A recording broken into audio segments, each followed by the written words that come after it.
সচ্ছল একজন মানুষ ছিলেন, প্রচন্ড বক্তব্য করেন। আমাদের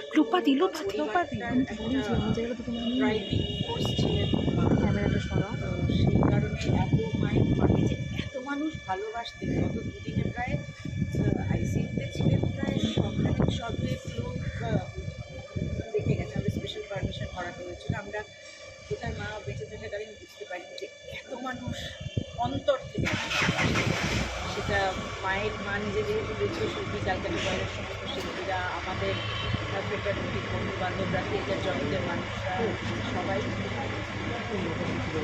তো হঠাৎ করে কোনো সময় না দিয়ে উনি চলে গেলেন। যে মানুষটা আগের দিনও হলদিয়ায় প্রোগ্রাম করতে গেছেন, নাচে ফিরেছেন, ফিরে আগের পাড়ায় গেছেন, প্রোগ্রাম করেছেন, দিনের মধ্যে এরকম একটা অবস্থা মাত্র কী হয়েছিল কেউ আমরা বুঝতে পারিনি, একদমই বুঝতে পারিনি। আমরা তখন রাহুলের বাড়িতে দাঁড়িয়ে, রাহুলের মার হাত ধরে দাঁড়িয়ে আছি, যখন আমার মেয়েটি ফোনটা করে যে মার মাথায় যন্ত্রণা হচ্ছে, শিগগিরই আয়। ওখান থেকে আমরা এই বাড়িতে ছুটে এসেছি। তারপর দিনকে তাদেরকে কলকাতায় আনা হলো। সেদিন আমরা শ্মশান, মার বাড়ি, শ্মশান, হাসপাতাল পেয়েছি। মানে আমরা ভেবেছিলাম মার এই কোমর একটু লাগে, পায়ে একটু লাগে, কোনোমে কিছু একটা হয়েছে, মাথায় কিছু একটা হয়েছে, কিন্তু ওটা হচ্ছে এটা যে এরকম কিছু একটা হবে বুঝতে পারিনি। Brain haemorrhage. যেই মুহূর্তে মার মাথায় ব্যাপার, সঙ্গে সঙ্গে ডক্টরকে কনসাল্ট করা, ডক্টর সঙ্গে সঙ্গে একটু বুঝে ওষুধ দেওয়া সেসব করলেন। তারপরে কিন্তু সকালবেলা যখন একটু বেশি বাড়াবাড়ি হলো, আমরা নিয়ে গেলাম ইমার্জেন্সি।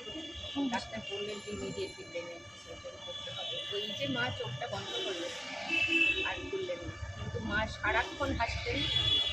আজকে ভোর থেকে আমরা শুধু ফোনে আর মেসেজে এটাই সবার কাছে পাচ্ছি যে ওই হাসি মুখটা মনে রাখবো। হাসি, মা গান শুনলেই নাচতে শুরু করতেন, মা গাছ দেখলেই বলতেন এই গাছটা তন্তর করে বেয়ে আমি ওপরে উঠে যেতে পারি, কুকুর দেখলেই বলতেন আমি ঝাঁপিয়ে সাঁতার কাটবো।